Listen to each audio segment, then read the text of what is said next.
Hello everyone, welcome to maximum Taiyari. I hope आप सभी अच्छे होंगे और अपनी तैयारी को भी अच्छे से कर रहे होंगे। तो हम लोग आज जो है प्रैक्टिस सेट यूपी टेट के लिए लगाएंगे, जो कि पिछले वीडियो में कल हम लोगों ने थ्योरी क्लास की थी, जिसमें हम लोगों ने अधिगम और थॉर्नडाइक के बारे में पढ़ा था। तो आज हम लोग बीच बीच में हम लोग जो है थ्योरी क्लासेस भी करते रहेंगे और यूपी टेट के लिए प्रैक्टिस सेट भी लगाते रहेंगे। तो यदि आप चैनल पर नए हैं तो प्लीज़ चैनल को सब्सक्राइब कर लें, और यदि आपने पिछले वीडियोस नहीं देखे हैं तो यूपी टेट की प्लेलिस्ट बनी हुई है, आप वहां से जाके देख सकते हैं। तो आज मैं यूपी टेट में जितने भी क्वेश्चन पूछे जाते हैं उससे संबंधित जो है कुछ अच्छे क्वेश्चन का चुनाव करके इसमें लाई हूँ। तो आप लोग प्लीज़ वीडियो को पूरा देखिएगा। तो चलिए देखते हैं। क्वेश्चन नंबर फर्स्ट है, स्किनर ने पुनर्बलन के कितने प्रकार बताए हैं? ए है 2, बी है 3, सी है 4, डी है 5। स्किनर ने पुनर्बलन के कितने प्रकार बताए? आंसर क्या हो जाएगा यहाँ पे? 2। कितने? 2। पहला क्या है? आंशिक पुनर्बलन। एक है आंशिक पुनर्बलन होता है, दूसरा जो है सतत पुनर्बलन। सतत पुनर्बलन होता है। आंशिक क्या होता है? जिससे इसमें जो है प्रत्येक अनुक्रिया के बाद पुनर्बलन दिया जाता है, हर अनुक्रिया के बाद ही जो है पुनर्बलन दिया जाता है, वो आंशिक होता है। और सतत क्या होता है? नियमित। इसमें जो है नियमित पुनर्बलन दिया जाता है, तो ये सतत होता है। ठीक है। स्किनर ने अधिगम का जो सिद्धांत दिया उसका नाम क्या है? स्किनर के अधिगम के सिद्धांत का तो क्रिया प्रसूत अनुबंधन का सिद्धांत है, या इसे नैमित्तिक अनुबंधन का सिद्धांत भी कहते हैं। नैमित्तिक अनुबंधन का सिद्धांत, या फिर इसे आरएस थ्योरी भी कहते हैं। आरएस थ्योरी भी कहते हैं, या फिर इसे अनुक्रिया उद्दीपन सिद्धांत भी कहते हैं। अनुक्रिया उद्दीपन सिद्धांत कहते हैं। ठीक है। यहाँ पे आप लोग को ध्यान रखना है कि आरएस थ्योरी स्किनर का है, जब एसआर कहेगा तो वो थॉर्नडाइक का होगा। ठीक है। और अगर जो है अनुक्रिया उद्दीपन कहता है तो ये स्किनर का होगा, और उद्दीपन अनुक्रिया कहता है तो वो थॉर्नडाइक का होता है। आर से क्या होता है? अनुक्रिया, एस से उद्दीपन। तो आरएस जो है इन्हीं का स्किनर का है, तो अनुक्रिया उद्दीपन भी स्किनर की होगा। जब एसआर कहेगा तो वो थॉर्नडाइक का होगा। तो इतना आप लोग को ध्यान रखना है इसमें, ताकि कन्फ्यूज़न ना हो। और स्किनर का जो क्रिया प्रसूत अनुबंधन का सिद्धांत है, ये थॉर्नडाइक के प्रभाव के नियम पर ही आधारित है। ठीक है। इतना भी याद रखिएगा, थॉर्नडाइक के प्रभाव के नियम पर आधारित है स्किनर का क्रिया प्रसूत अनुबंधन का सिद्धांत। इन्होंने 1938 में इन्होंने चूहे पर प्रयोग किया था, और 1943 में वही प्रयोग उन्होंने कबूतर पे किया था। ठीक है। जिस चूहे को इन्होंने बॉक्स में रखा था उसका नाम था स्किनर बॉक्स। ठीक है। स्किनर बॉक्स उसका नाम था। तो यहाँ पे आंसर क्या हो जाएगा? 2 जो है, इन्हें 2 पुनर्बलन के प्रकार इन्होंने बताए स्किनर ने। चलिए आगे देखते हैं। क्वेश्चन नंबर सेकंड है,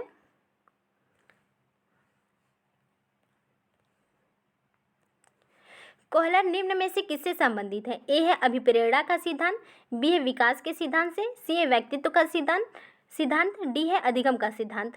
तो कोहलर निम्न में से किस सिद्धांत से संबंधित है? आंसर क्या हो जाएगा यहाँ पे? अधिगम के सिद्धांत से। किससे संबंधित है? अधिगम के। ये क्वेश्चन कई बार एग्जाम में आया है, तो इसलिए मैंने इसको ले लिया है। अधिगम का सिद्धांत से संबंधित है कोहलर। कौन सा सिद्धांत दिया है? तो अंतर्दृष्टि या सूझ का सिद्धांत। अंतर्दृष्टि या फिर सूझ का सिद्धांत जो है, सूझ का सिद्धांत कोहलर ने दिया है। ठीक है। ये जो है जर्मन मनोवैज्ञानिक है। कोहलर जो है जर्मन मनोवैज्ञानिक है, या फिर ये गेस्टाल्टवाद से संबंधित है। गेस्टाल्टवाद से संबंधित है। गेस्टाल्टवाद का पूरा नाम क्या होता है, यानी अर्थ क्या होता है? तो पूर्ण आकृति होती है। गेस्टाल्टवाद का अर्थ पूर्ण आकृति या समग्र आकृति होती है। ठीक है। तो इतना याद रखिएगा। कोहलर ने किस पे प्रयोग किया था? तो चिंपैंजी, सुल्तान नामक चिंपैंजी पर इन्होंने प्रयोग किया था। ठीक है। तो यहाँ पे आंसर क्या हो जाएगा? डी, अधिगम का सिद्धांत से संबंधित है कोहलर। क्वेश्चन नंबर थर्ड है, अपने प्रयोग के आधार पर किस मनोवैज्ञानिक ने यह निष्कर्ष निकाला कि उन्होंने कोई ऐसा व्यवहार नहीं पाया जो तर्कपूर्ण चिंतन पर आधारित हो? तो किसके सिद्धांत में मनोवैज्ञानिकों ने यह नहीं देखा कि उनका जो है सिद्धांत तर्कपूर्ण चिंतन पर आधारित है? ठीक है। स्किनर का, बी है थॉर्नडाइक का, सी है हल का, डी है कर्ट लेविन का। तो किसके जो है सिद्धांत या किसके जो है सिद्धांत में मनोवैज्ञानिकों ने देखा कि व्यवहार जो है तर्कपूर्ण चिंतन पर आधारित नहीं है? तो आंसर क्या हो जाएगा यहाँ पे? बी, थॉर्नडाइक के। थॉर्नडाइक के सिद्धांत में इसीलिए इनके सिद्धांत की आलोचना की जाती है कि इनका जो सिद्धांत है वो यंत्रवत आधारित है, ठीक है, यंत्रवत कार्य करने पर बल देता है, ना कि माइंड का बिल्कुल भी यूज़ नहीं किया है। इनके थॉर्नडाइक के सिद्धांत में मस्तिष्क का या तर्कपूर्ण चिंतन का बिल्कुल भी प्रयोग नहीं किया गया है, इसीलिए जो है कई मनोवैज्ञानिकों ने इनके सिद्धांत की आलोचना भी की है, ठीक है। आगे देखते हैं, क्वेश्चन नंबर 4 है, फ्रायड ने काम वासना को किस शब्द से संबोधित किया है? A eros, B thanatos, C libido, D none of these. तो फ्रायड ने काम वासना को किस शब्द से संबोधित किया है? आंसर क्या हो जाएगा यहाँ पे? लिबिडो से। किससे? लिबिडो से संबोधित किया है, ठीक है। इरोस क्या है? तो थॉर्नडाइक ने फ्रायड ने मूल प्रवृत्ति के 2 प्रकार बताए। मूल प्रवृत्तियों के 2 प्रकार बताए। एक इरोस होता है, एक इरोस जिसे जीवन मूल प्रवृत्ति कहते हैं, जीवन मूल प्रवृत्ति, और एक थोमेटोस होता है। इरोस को जीवन मूल प्रवृत्ति कहते हैं और थोमेटोस को मृत्यु मूल प्रवृत्ति कहते हैं। तो ये 2 प्रकार बताए हैं फ्रायड ने मूल प्रवृत्तियों के। जीवन मूल प्रवृत्ति क्या होती है? तो इसमें बालक जो है या व्यक्ति जो है अपने जीवन जीने के कई साधनों को जुटाने के लिए अभिप्रेरित होता है, ठीक है। इसमें व्यक्ति अपने जीवन में वो हर सभी आनंद लेने की कोशिश करता है। इसमें चाहता है कि उसे हर आनंद या सुख मिले, और इसके अंतर्गत काम वासना आ जाएगी। काम वासना, भूख, प्यास, ये सभी आ जाएंगे। थोमेटोस में क्या होता है? इसे मृत्यु मूल प्रवृत्ति कहते हैं थोमेटोस को। इसमें जो है इसे या तो फिर इसे घृणा मूल प्रवृत्ति भी कहते हैं। इसमें व्यक्ति जो है आक्रामक व्यवहार या विध्वंसक कार्य करता है, ठीक है। ये थोमेटोस है। और काम वासना को उन्होंने लिबिडो कहा है फ्रायड ने। इन्होंने चेतना के 3 प्रकार भी बताए हैं। चेतन के 3 प्रकार बताए हैं। कौन कौन से? या मस्तिष्क के कार्य करने के 3 प्रकार बताए हैं। पहला है चेतन, अचेतन, दूसरा अचेतन, तीसरा अर्धचेतन, ठीक है। चेतन को उन्हें कहा कि वर्तमान जो बुद्धि होती है वह चेतन कहलाती है। अचेतन, जिसे हम भूल गए होते हैं लेकिन याद करने पर याद आ जाती है, वो अचेतन होता है। अर्धचेतन चेतन क्या होता है? अर्धचेतन जो है इसमें जो कोई भी चीज़ भूल गए हैं अगर याद करने पर भी नहीं याद आती है तो वह अर्धचेतन होता है। फॉर एग्जाम्पल स्वप्न को इन्होंने अर्धचेतन कहा है, ठीक है। चेतन को उन्होंने मस्तिष्क का 10% भाग बताया या 1/10 कह लें। अचेतन को मस्तिष्क का 90% भाग कहा है या 9/10 कहा है, ठीक है। और इन्होंने मस्तिष्क की तुलना बर्फ से की है। फ्रायड ने मस्तिष्क की तुलना किससे की है? बर्फ से की है। क्यों बर्फ से की है? इन्होंने बताया कि बर्फ को जब पानी में डाला जाता है तो जो ऊपरी भाग दिखता है वो चेतन होता है, जो कि मस्तिष्क का 10% होता है। जो सबसे निचला भाग होता है, सबसे निचला भाग जो होता है इसे उन्होंने अचेतन कहा है, जो कि मस्तिष्क का 90% होता है। और बीच वाला जो भाग होता है, ये बीच वाला भाग उन्होंने अर्धचेतन कहा है, ठीक है, अर्धचेतन कहा है। तो इन्होंने कहा कि जो चेतन और अर्धचेतन में जितने भी विचार आते हैं वो अचेतन मन से ही आते हैं। चेतन और अर्धचेतन में जितने भी विचार आते हैं वो अचेतन मन से ही आते हैं, ठीक है। तो ये है फ्रायड के जो है चेतन के प्रकार जो है। और इन्होंने क्या है? व्यक्तित्व के भी 3 प्रकार बताए हैं। व्यक्तित्व के भी इन्होंने 3 प्रकार बताए हैं। कौन कौन से?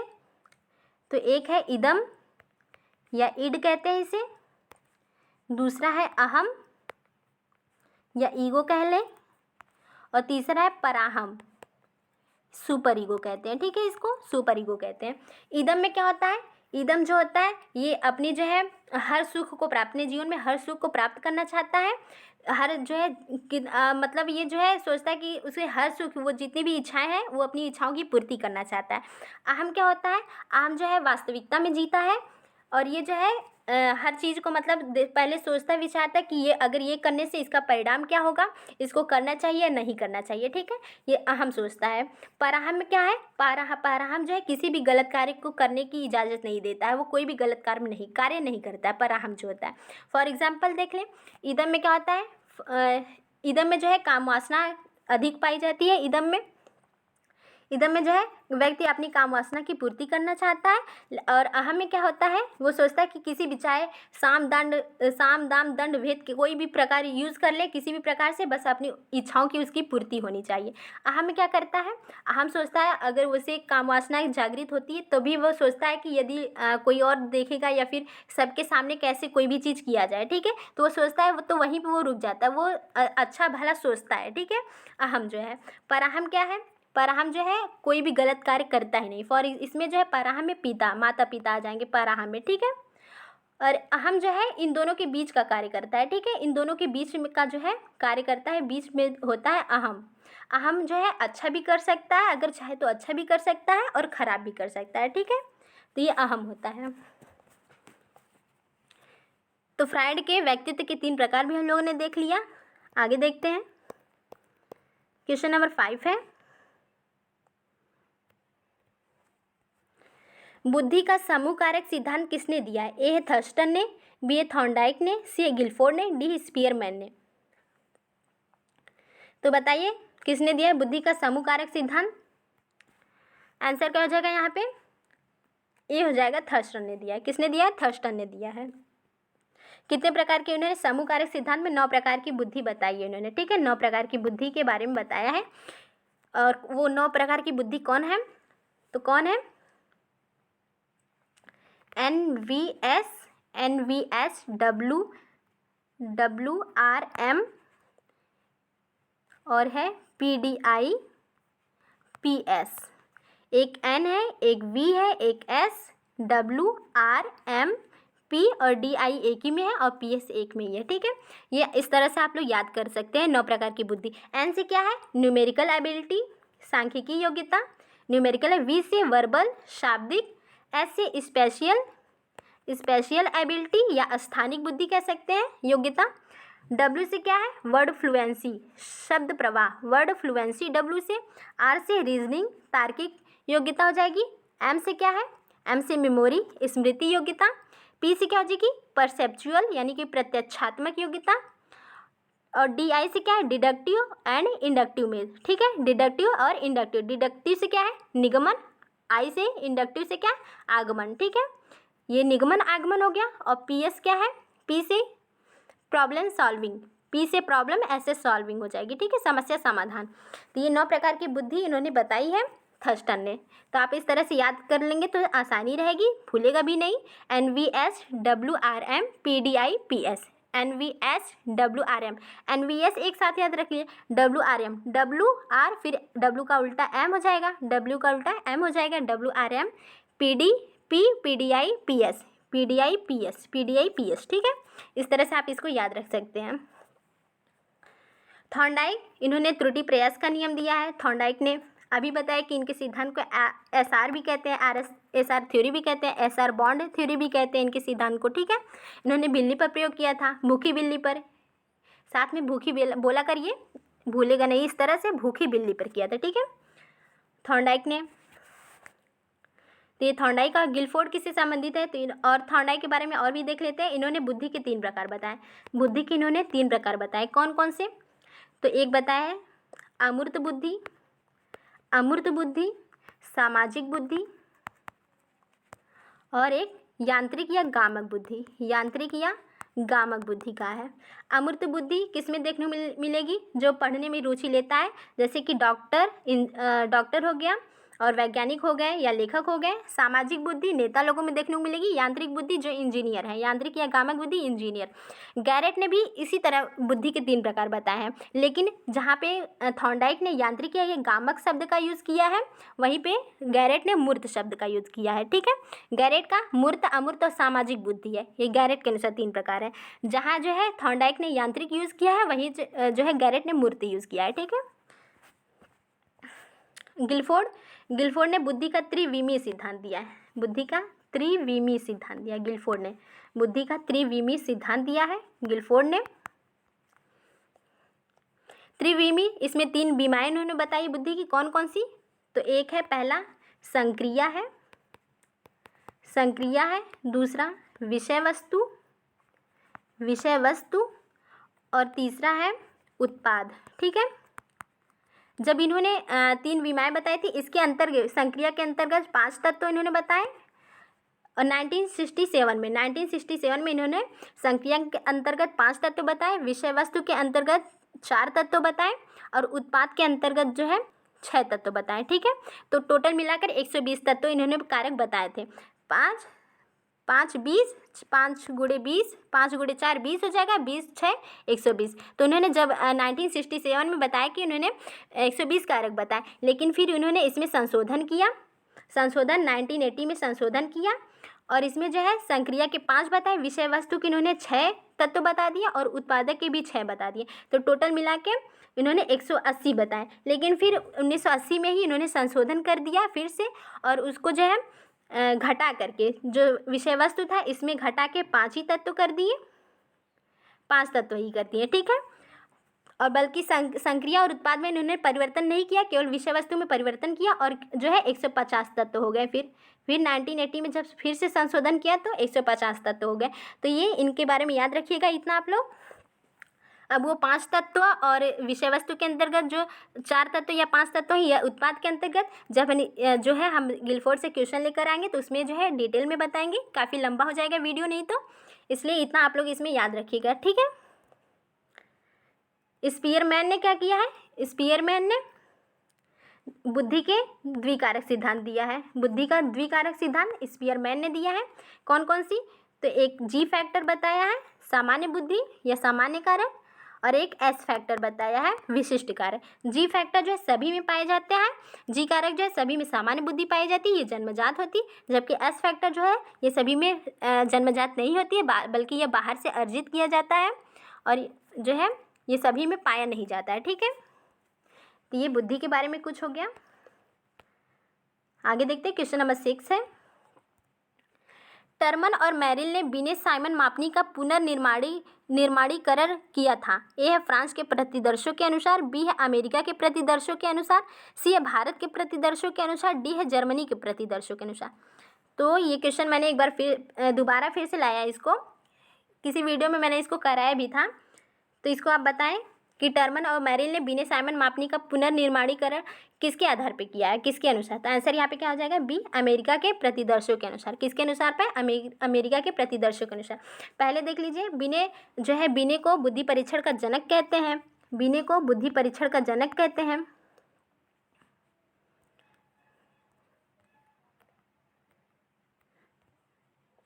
बिने को बुद्धि परीक्षण का जनक कहते हैं। और बिने साइमन मानदंड आया था जो कि बुद्धि परीक्षण से संबंधित था। बिने साइमन मानदंड बिने ने ही लाया था, बुद्धि परीक्षण से 1905 में लाया था, जिसमें संशोधन किया था 1916, 1 जून 1916 में बिने साइमन मानदंड में संशोधन किया था। किसने, टर्मन ने। इसमें टर्मन ने 1916 में संशोधन किया और क्या लेकर आया, कौन सा परीक्षण, तो स्टैनफोर्ड बिने परीक्षण लेकर आए, ठीक है। टर्मन ने बिने साइमन मानदंड में संशोधन किया 1916 में और उसका नाम पड़ा स्टैनफोर्ड बिने मानदंड, ठीक है। और 1916 वाले में जो ही स्टैनफोर्ड बिने मानदंड में ही फिर से संशोधन किया, किसने, टर्मन और मेरिल ने। टर्मन और मेरिल ने फिर से संशोधन किया 1937 में।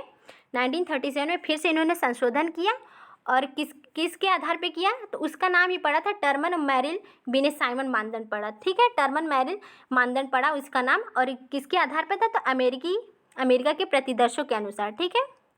इसी के अनुसार जो है संशोधन उसमें किया गया था। तो यही वही उसी से रिलेटेड है ये क्वेश्चन, अमेरिका के प्रतिदर्शों के अनुसार। तो इतना आप लोग याद रखिएगा। आगे देखते हैं, क्वेश्चन नंबर 7 है, सामूहिक बुद्धि परीक्षा का आरंभ सर्वप्रथम किस देश में हुआ था। ए है भारत में, बी है अमेरिका में, सी है जर्मनी में, डी है ब्रिटेन में। तो सामूहिक बुद्धि परीक्षा का आरंभ सर्वप्रथम किस देश में हुआ था, तो आंसर क्या हो जाएगा यहाँ पे, बी अमेरिका में। कहाँ हुआ था, अमेरिका में। बुद्धि के जो है प्रकार देख लेते हैं, बुद्धि परीक्षण के प्रकार। तो बुद्धि परीक्षण के पहले 2 प्रकार इसमें बांटा गया है। पहला है शाब्दिक बुद्धि परीक्षण होती है, दूसरा अशाब्दिक बुद्धि परीक्षण। शाब्दिक जो होती है वो पढ़े लिखे लोगों के लिए, साक्षर लोगों के लिए होती है, और अशाब्दिक जो होती है वो जो पढ़े निरक्षर लोगों के लिए होती है, जो पढ़े नहीं होते, ठीक है, निरक्षरों के लिए होती है। अब शाब्दिक में ही 2 प्रकार से बांटा गया है, एक वैयक्तिक होती है जिसमें केवल एक व्यक्ति का किया जाता है, और एक सामूहिक होती है। शाब्दिक वैयक्तिक परीक्षण और सामूहिक शाब्दिक बुद्धि परीक्षण, ठीक है। इसी तरह अशाब्दिक में भी बांटा गया है, एक वैयक्तिक में और एक सामूहिक में, ठीक है। एक वैयक्तिक अशाब्दिक बुद्धि परीक्षण और एक सामूहिक अशाब्दिक बुद्धि परीक्षण। वैयक्तिक में भी जो है कई प्रकार के आते हैं। एक वेशलर बुद्धि परीक्षण आता है, स्टैनफोर्ड बिने मानदंड आता है और बिने साइमन मानदंड आता है, जो कि वैयक्तिक शाब्दिक वैयक्तिक बुद्धि परीक्षण के अंतर्गत आते हैं। ठीक है। और एक the Minnesota pre school scale आता है, पामर मैरिल परीक्षण आता है। तो ये वैयक्तिक परीक्षण के नाम है। ठीक है। इसका नाम आप लोग ये सब नाम याद रखिएगा। इससे क्या, क्योंकि ऐसे क्वेश्चन बनते हैं, इसमें छाटने को दे देगा कि कौन सा वैयक्तिक बुद्धि परीक्षण, शाब्दिक वैयक्तिक बुद्धि परीक्षण है। ठीक है। तो इसके नाम याद रखिएगा। सामूहिक में कौन सा आता है? तो सामूहिक बुद्धि परीक्षण में आर्मी, शाब्दिक सामूहिक में आर्मी अल्फा आता है शाब्दिक सामूहिक बुद्धि परीक्षण में। और अशाब्दिक सामूहिक बुद्धि परीक्षण में कौन सा आता है? तो आर्मी बीटा आता है, आर्मी बीटा। शाब्दिक जो है, शाब्दिक सामूहिक में आर्मी अल्फा आता है। आर्मी अल्फा में पढ़े लिखों के लिए किया जाता है, जबकि अशाब्दिक सामूहिक बुद्धि परीक्षण में ये आर्मी बीटा, जो कि जो पढ़े लिखे नहीं होते उनके लिए यूज होता है। और अशाब्दिक वैयक्तिक बुद्धि परीक्षण में कौन से परीक्षण आते हैं उनको भी देख लेते हैं। अशाब्दिक वैयक्तिक वाला, ठीक है, ये वैयक्तिक वाला देख लेते हैं। अशाब्दिक वैयक्तिक बुद्धि परीक्षण, इसमें कौन कौन से परीक्षण आते हैं? तो एक आता है चित्रांकन परीक्षण आता है, चित्रांकन परीक्षण। इसमें जो है इसका जो है 3 से 10 वर्ष के बालकों के लिए इसका यूज़ किया जाता है, चित्रांकन परीक्षा। इसमें जो है बालक को कोई भी जो है किसी भी मनुष्य के जो है चित्र का कोई भी अंग बनाने के लिए दे दिया जाता है, कोई भी अंग जो है चित्र बनाने के लिए दे दिया जाता है। चित्रांकन परीक्षा में जो है 3 से 10 वर्ष के बालकों के लिए किया जाता है। और दूसरा है भूल भुलैया परीक्षण, भूल भुलैया परीक्षण होता है, ये अशाब्दिक वैयक्तिक परीक्षण है। ठीक है। भूल भुलैया परीक्षण, इसका जो है, इसमें क्या किया जाता है, इसमें बताया जाता है कि कोई भी मतलब कोई भी चित्र दे दिया जाता है, उसमें जो है बालक को देख ये कह दिया जाता है, उसमें कई सारे रास्ते होते हैं और मेन जो है मेन द्वार बना दिया जाता है और कहा जाता है कि बिना पेंसिल को उठाए और बिना किसी रास्ते को काटे हुए आपको जो है मेन रास्ते पे पहुंचना है। ठीक है। तो इसमें जो अगर कोई किसी रास्ते को काट देता है या फिर पेंसिल को उठा देता है तो वहीं पे उसको रोक दिया जाता है। ठीक है। तो ये होता है भूल भुलैया परीक्षण। और जो है एक आता है और एक है आकृति फलक परीक्षा, आकृति फलक परीक्षा। 2 बता दिया मैंने, चित्रांकन परीक्षा और भूल भुलैया परीक्षा बताया। और एक आकृति फलक परीक्षा होता है। इसमें क्या होता है, लकड़ी के गुटके दिए जाते हैं जिसमें जो गोला जैसे या तो सर्किल कटा हुआ रहता है, गोला कोई कटा हुआ रहता है, ठीक है, या फिर त्रिभुज कटा हुआ रहेगा, उसमें से काट के निकला हुआ रहेगा गुटके से, और या फिर वर्गाकार में कटिंग रहती है। ठीक है। अब जो ये कटिंग है, इसमें से बालक को छाट के जो है इसमें सेट करना पड़ता है। ठीक है। इसमें सेट जो बालक जितनी कम जो है समय में सही जो है सेट कर देता है इसी से इसका परीक्षण किया जाता है, बुद्धि का इससे परीक्षण किया जाता है। बालक को इसमें कम समय में इसका जो है फिट करना रहता है, एक एक उठा के किससे कौन सा रिलेटेड है। तो ये होती है आकृति फलक परीक्षा। ठीक है। और लास्ट है चौथा कौन सा है, तो चित्र पूर्ति परीक्षण होता है, चित्र पूर्ति परीक्षण होता है, चित्र पूर्ति परीक्षण। इसमें जो है बालक को एक चित्र, कोई चित्र रहता है, उसके अलग अलग पार्ट दिए रहते हैं, किसी चित्र के अलग अलग पार्ट दिए रहते हैं और बालक को इसमें से उठा के हर अंग को अलग एक मतलब व्यवस्थित जो है चित्र उसको पूर्ण करना रहता है। बालक को चित्र को पूरा करना रहता है, अलग अलग पार्ट को जोड़ करके चित्र को पूरा करना रहता है और इस प्रकार से उसकी बुद्धि का परीक्षण किया जाता है। ठीक है। तो ये हो गया, हम बताएं किसके बारे में, सामूहिक अशाब्दिक बुद्धि परीक्षण के बारे में। हम लोगों ने देखा 4 प्रकार की बुद्धि कौन कौन सी, तो एक देखा चित्रांकन परीक्षा, दूसरा भूल भुलैया परीक्षा, तीसरा आकृति फलक परीक्षा और चौथा चित्र पूर्ति परीक्षा। इसके बारे में देखा हम लोगों ने। इसमें अशाब्दिक सामूहिक बुद्धि परीक्षण में, अशाब्दिक सामूहिक बुद्धि परीक्षण में, तो यहाँ पे आंसर क्या है, सामूहिक बुद्धि परीक्षा कहाँ से आरंभ हुई है, तो बी अमेरिका से। कहाँ से, अमेरिका से हुई है। आगे देखते हैं, क्वेश्चन नंबर 8 है, भारतीय क्रिया परीक्षण समूह में कितने प्रकार के भारतीयकृत परीक्षण हैं? ए है 2 प्रकार के, बी है 4 प्रकार, सी है 5 प्रकार, डी है 6 प्रकार। तो कितने प्रकार के भारतीयकृत परीक्षण है, आंसर क्या हो जाएगा यहाँ पे, कितने, 5 प्रकार के। कितने हैं, 5 प्रकार के। और भारत में बुद्धि परीक्षण का जनक किसे कहते हैं? भारत में बुद्धि परीक्षण का जनक तो C.H. राइस को भारत में बुद्धि परीक्षण का जनक कहते हैं। ठीक है। और ये क्या है? भारतीय परीक्षण समूह में कितने हैं? तो 5 प्रकार के भारतीयकृत परीक्षण है। कौन कौन से? तो अलेक्जेंडर ने जो है इसके 5 प्रकार बताए हैं अलेक्जेंडर ने। तो कौन कौन से हैं? कोहाज, पहला है कोहाज, ब्लॉक डिजाइन टेस्ट है, ब्लॉक डिजाइन टेस्ट। दूसरा है अलेक्जेंडर पास से लाग है। तीसरा है इमीडिएट मेमोरी टेस्ट या तात्कालिक स्मृति टेस्ट भी कह सकते हैं इसको। ठीक है, इमीडिएट मेमोरी टेस्ट या तात्कालिक स्मृति टेस्ट। चौथा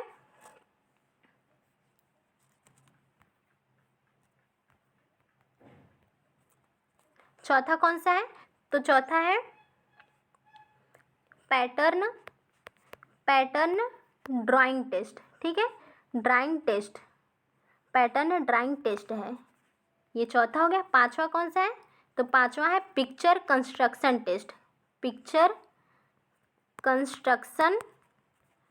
टेस्ट। ये या इसको पिक्चर कंस्ट्रक्शन टेस्ट को जो है चित्र निर्माण परीक्षण भी कह सकते हैं। ठीक है, तो ये 5 प्रकार के हैं, भारतीयकृत परीक्षण है, इनका नाम याद रखिएगा आप लोग। तो इसमें कितने हैं? 5। आंसर क्या हो जाएगा? सी, 5 प्रकार के। आगे देखते हैं, क्वेश्चन नंबर 9 है, बुद्धि सीखने की योग्यता है, किसने कहा? ए है बंकिंघम ने, बी है बीने ने, सी है टर्मन, डी है स्पीयरमैन। तो बुद्धि सीखने की योग्यता ये किसका स्टेटमेंट है? आंसर क्या हो जाएगा यहाँ पे? ए बंकिंघम का है। किसका है? बंकिंघम का है। आगे क्वेश्चन नंबर 10 है, टोरेंस ने सृजनशील बालकों की कितनी विशेषताएं, यहाँ पर होगा विशेषताएं। ठीक है, विशेषताएं बताइए। 50, 80, 84, 100। तो टॉरेंस ने सृजनशील बालकों की कितनी विशेषताएं बताई है? आंसर क्या हो जाएगा यहाँ पे? सी, 84। कितनी? 84 बताइए। ठीक है, आगे देखते हैं, क्वेश्चन नंबर 11 है, शाब्दिक व्यक्तिक बुद्धि परीक्षण है। ए है बीने साइमन मानदंड, बी है स्टैनफोर्ड बीने मानदंड, सी है वैशलर बुद्धि परीक्षण, डी है मैरिल पामर बुद्धि परीक्षण, ये है इनमें से सभी। तो मैंने अभी ऊपर बताया कि शाब्दिक व्यक्तिक बुद्धि परीक्षण के नाम बताए थे, बीने साइमन मानदंड भी है, स्टैनफोर्ड बीने मानदंड, वैशलर बुद्धि परीक्षण और मैरिल पामर बुद्धि परीक्षण। तो ये सभी हैं शाब्दिक व्यक्तिक बुद्धि परीक्षण के। एक और भी है दी मिनेसोटा प्री स्कूल स्केल। ठीक है, प्री स्कूल स्केल। तो ये चारों आप लोग याद रखिएगा, इसका नाम याद हो तो याद कर लीजिएगा, बता दिया है मैंने। आगे देखते हैं, ये कुछ स्टेटमेंट मैं लेकर आई हूँ जो कि बुद्धि से है और एग्जाम में पूछे भी जाते हैं। तो सामाजिक योग्यता, बुद्धि को समायोजन की योग्यता किसने कहा है? बुद्धि को समायोजन की योग्यता कहा है किसने? स्टर्न ने कहा है, अल्फ्रेड ने, रॉस ने, सिरिल बर्ट ने। तो इन चारों लोगों ने कहा है कि बुद्धि जो है समायोजन की योग्यता है। स्टर्न, अल्फ्रेड, रॉस और सिरिल बर्ट ने कहा है। और बुद्धि अधिगम की योग्यता है या फिर सीखने की योग्यता है, किसने कहा है? तो बंकिंघम का मैं ऊपर लाई ही थी, थॉर्नडाइक ने भी कहा है, बर्किंघम ने भी कहा है। ठीक है, कोलविन का याद रखिएगा, याद हो जाए तो, नहीं तो थॉर्नडाइक और बर्किंघम का याद रखिएगा। ठीक है, बुद्धि जो है अधिगम की योग्यता या फिर सीखने की योग्यता है, थॉर्नडाइक और बर्किंघम ने कहा है। एक और है समस्या समाधान की योग्यता है, बुद्धि समस्या समाधान की योग्यता है, ये किसने कहा है? वैशलर ने कहा है, रेक्स ने कहा है और गैरेट ने कहा है। बुद्धि समस्या समाधान की योग्यता है, वैशलर, रेक्स और गैरेट ने कहा है। वैशलर, रेक्स और गैरेट ने कहा है। लास्ट क्वेश्चन है, लास्ट स्टेटमेंट है, अमूर्त चिंतन की योग्यता है, किसने कहा है? बुद्धि अमूर्त चिंतन की योग्यता है, स्पीयरमैन होना चाहिए वैसे यहाँ पे, स्पीयरमैन, टर्मन और फ्रीमैन ने। अमूर्त चिंतन की योग्यता बुद्धि है, किसने कहा है? स्पीयरमैन, टर्मन और फ्रीमैन ने कहा है। बुद्धि अमूर्त चिंतन की योग्यता है, स्पीयरमैन, टर्मन और फ्रीमैन का है। ठीक है, तो आज के लिए बस इतना ही। वीडियो पसंद है तो प्लीज़ लाइक, शेयर और सब्सक्राइब करिएगा।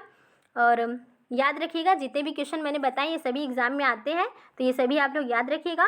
और जो मैंने एक्सप्लेन किया है उसको भी ध्यान में रखिएगा। अगर नोट बना रहे होंगे तो नोट बनाइएगा आप लोग और याद भी करते रहिएगा। ठीक है, ये सभी जो है बहुत ही इंपॉर्टेंट क्वेश्चन है, ये सभी एग्जाम में पूछे जाते हैं। ठीक है, तो आज के लिए बस इतना ही, धन्यवाद।